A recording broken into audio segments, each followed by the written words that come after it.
রাস্তা ভালো না, বৃষ্টি হয়েছে মাসুদ, এই যে যাইতে পারতাম না তো, বুঝিস কিন্তু যাইতে এমনি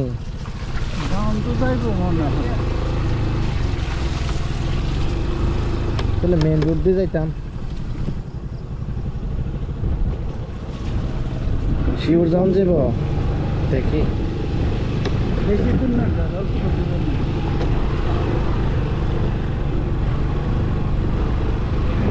এগুলোতে কি মাছ চাষ করে? কি মাছ চাষ করে রে? যেমন হ্যাঁ হ্যাঁ, এটা কি প্রজেক্ট বলো তো? এটা কি মাছের প্রজেক্ট পুরোটাই?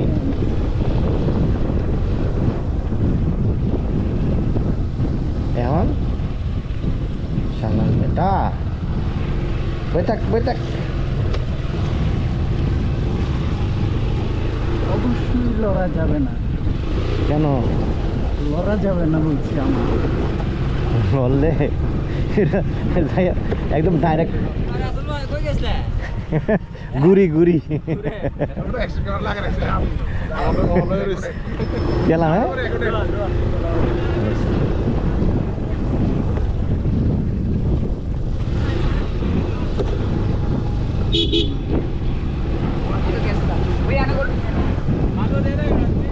এখানে মানুষ বুঝছো, দেখছো কি সুন্দর মানে ইয়া সময় কাটাতে আসে।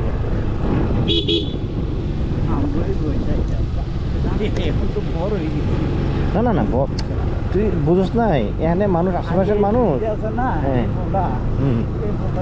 এখানে একটা ইয়া ছিল প্রজেক্টের জায়গাটা, এখানে একটা প্রজেক্ট ছিল তো।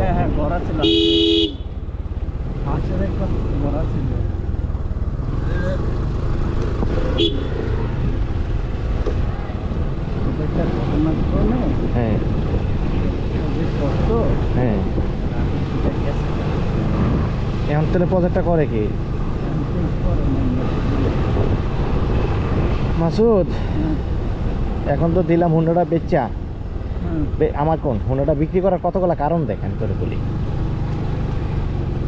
এটা যদি আমি মনে করছি নাম ট্রান্সফারটা করতে যাই, নাম ট্রান্সফারটা করতে গেলে আমার এখানে আবার 7-8 হাজার টাকা খরচ করতে হবে আমার নামে। আমি আমার নামে করি নাই, হ্যাঁ রেখে দিয়েছি, স্টাম্পিং করে ফেলাইছি। এটা হচ্ছে একটা ইস্যু। দ্বিতীয় একটা ইস্যু হচ্ছে নভেম্বর ডিসেম্বরে কিন্তু 500 সিসির হুন্ডা মার্কেটে নেমে যাবে। তাহলে হ্যাঁ, তখন আমাদের এগুলোর রিসেলগুলো একটু এদিক এদিক হবে। আর সবচেয়ে বড় কথা হচ্ছে ফ্যামিলি, এটা দিয়ে কোনো ফ্যামিলি সাপোর্ট আমি পাচ্ছি না। আর ফ্যামিলির থেকেও নানান সময় রাইহেও চিল্লায়, বাবা তুমি এটা জোরে চালাও, মাম তেরা কইলে তো 14 ঘন্টায় মনে করছে চিল্লায়, তো তুমি এটা 12 কেন এই করে বক্কর চক্কর, জোরে চালাই যেতাম না। ঠিক আছে সেফটির জন্য জোরে চালাইতাম না, এটাই তো স্বাভাবিক, কিন্তু এটা নিয়ে চালালে তো আস্তে চালানো যায় না, বুঝছো? এটা নিয়ে যখনই যাই হাতের কোন টান দিকে না,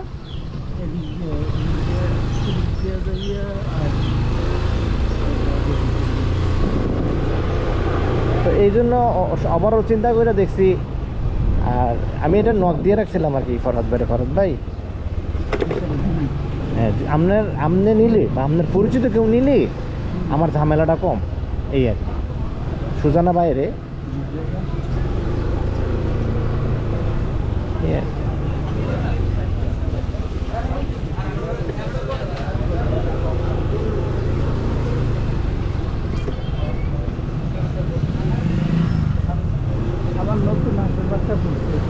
আবার হাঁস নিছ? হ্যাঁ আবার হাঁস, আবার হাঁসের বাচ্চা করছে তো। এখন তুই এমন প্রজেক্ট, নতুন প্রজেক্ট দেখ নাই না? তো তুই আবার এখান থেকে ঘুরে আনলি কে আমারে? এদিকটা না তোর এখান কোন দিকে ফিউচারটা উড়ন যায় আমার দিয়ে তো রেখেছি আন্ডা আইডিয়া আছে, দেখবেন আমার 80 বিচ্ছে দিয়ে আবার বাড়ি আমার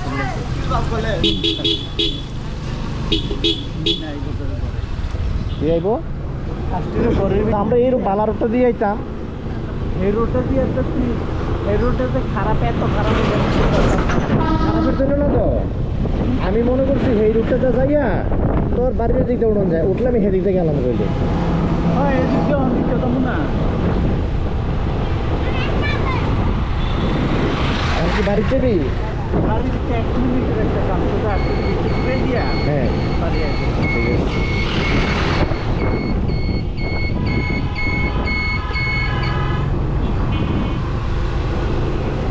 ঠিক আছে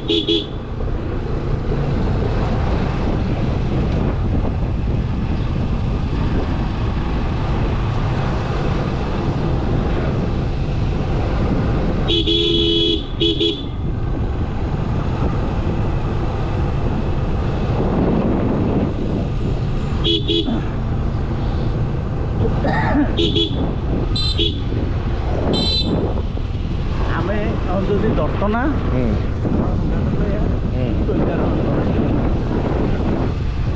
তাহলে হ্যাঁ নগদে ধরে দিলাম ফোন দিয়ে করলাম চাই দিয়ে কত সুদান শেষ এমনি করলাম